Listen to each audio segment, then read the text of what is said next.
शरबती जी वो आज हैं और इनके बाद ग्रामीण चौकीदार सभा के राज्य के महासचिव बाबूलाल जी वो आगे आके बैठ जाएंगे।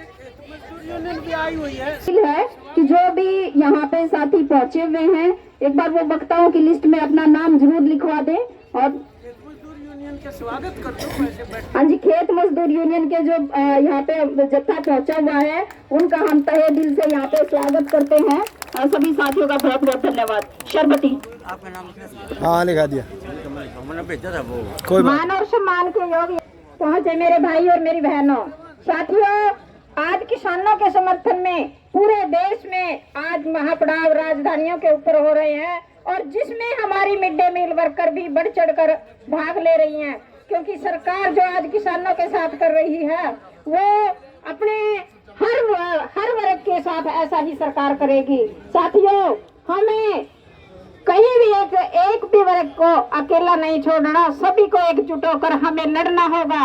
आपको पता है सरकार मिड डे मील वर्करों के साथ भी ये जो स्कूलों में खाना बनाती है, मतलब सरकार इनके साथ भी अब सरकार इसको इस्कॉन कंपनी को देना चाहती है, क्योंकि सरकार ये चाहती है कि थोड़ा थोड़ा जो मतलब क्वांटिटी जितनी भी कम करती है उसमें सरकार चाहती है ये मिड डे मील वर्कर खाना बनाए, और जिसमें खाना तो क्या कुछ भी नहीं बनता, क्योंकि सरकार की एक सोची समझी ये चाल है सरकार की, क्योंकि सरकार इसको प्राइवेट हाथों में देना चाहती है।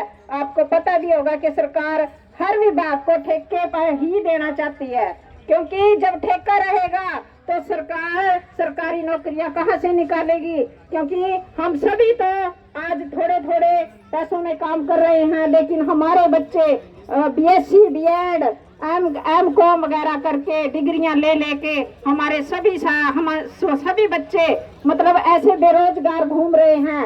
अब सरकार ने जो कौशल रोजगार के तहत बच्चों को लगाना शुरू किया है उसमें सरकार क्या देती है, 18,000 रुपए। अभी सक्षम के तहत जो बच्चे लगे हुए थे उनको भी अभी कुछ भी तनख्वाह वगैरह कुछ नहीं मिली, क्योंकि सरकार देना ही नहीं चाहती सरकार रोजगार, क्योंकि हमारे बच्चे जो ये सरकार पूंजीपतियों की सरकार है, क्योंकि गरीब की तो ये सरकार नहीं है।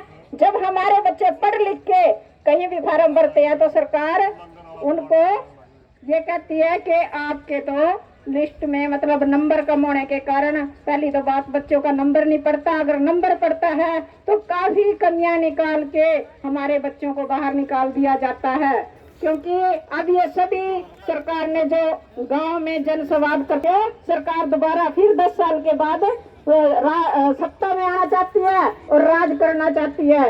अभी आपने देखा होगा कहीं खट्टर और कहीं अमित शाह, और आपने ये भी देखा होगा कि तेलंगाना के अंदर जो अमित शाह ने कहते हमारी सरकार अगर आएगी तो हम आपको अयोध्या में मंदिर के दर्शन फ्री कराएंगे। ये एक घोषणा पत्र जारी किया है। क्या हमारे बच्चे मंदिर में जाके बैठेंगे या मंदिर से हमारे घर का खर्चा चलेगा? आने वाले सरकार ये देखो कि सरकार चाहती क्या है, गरीब को ये मंदिर मस्जिदों में ही उलझाना चाहती है। अब हमारी जो मिड डे मील वर्कर हैं थोड़े थोड़े पैसों में काम करती हैं, क्योंकि इनको सरकार ये चाहती है कि ये बेकार का काम है। अगर कंपनी को दिया जाएगा तो हमारी जितनी वर्कर बैठी हैं पूरे हरियाणा के अंदर 28,000 के करीब वर्कर हैं, ये घर बैठेंगी, इनका रोजगार सरकार छीन रही है। अब सरकार चिराग योजना लेके आई है। चिराग योजना के नाम पे सरकार 5,000 के करीब पूरे हरियाणा के अंदर स्कूल बंद कर दिया सरकार ने, क्योंकि उसमें हमारी मिड डे मील वर्कर तो उसमें मतलब जो 4th क्लास के हैं उनकी तो नौकरी, जैसे सफाई कर्मचारी है, मिड डे मील वर्कर है, ये तो घर का रास्ता देखेंगे, मतलब टीचरों तो दूसरी जगह भी एडजस्ट हो सकते हैं, लेकिन रोजगार किसका गया? जो हमारे कच्चे कर्मचारी हैं उनका रोजगार तो सरकार ने मतलब खत्म कर दिया। तो ये सरकार चाहती यही है। अब आपको ये भी पता होगा कि बिजली भी सरकार प्राइवेट करने पे जा रही है, उसमें भी एक कार्ड बनेगा, जैसे आप अपना फोन रिचार्ज कराते हो ना, ऐसे ही सरकार मतलब आप अगर आपने 500 का रिचार्ज कराया ना तो उतने की ही बिजली आप फूकोगे, और 2 दिन पहले आपके पास मैसेज आएगा कि आप अपना ये रिचार्ज करवाओ, वरना तो आप अंधेरे में बैठोगे। तो सरकार वहाँ भी प्राइवेटाइजेशन करने जा रही है। अब सरकार जो आयुष्मान कार्ड पहले तो 1,80,000 के थे, मतलब सभी के आयुष्मान कार्ड बनाती थी, अब सरकार ने बढ़ा के 3 लाख का कर दिया है। तो 3 लाख के अंदर जब सभी हमारे परिवारों के आयुष्मान कार्ड बनेगी, प्राइवेट संस्था के 700 के करीब, उसमें भी सरकार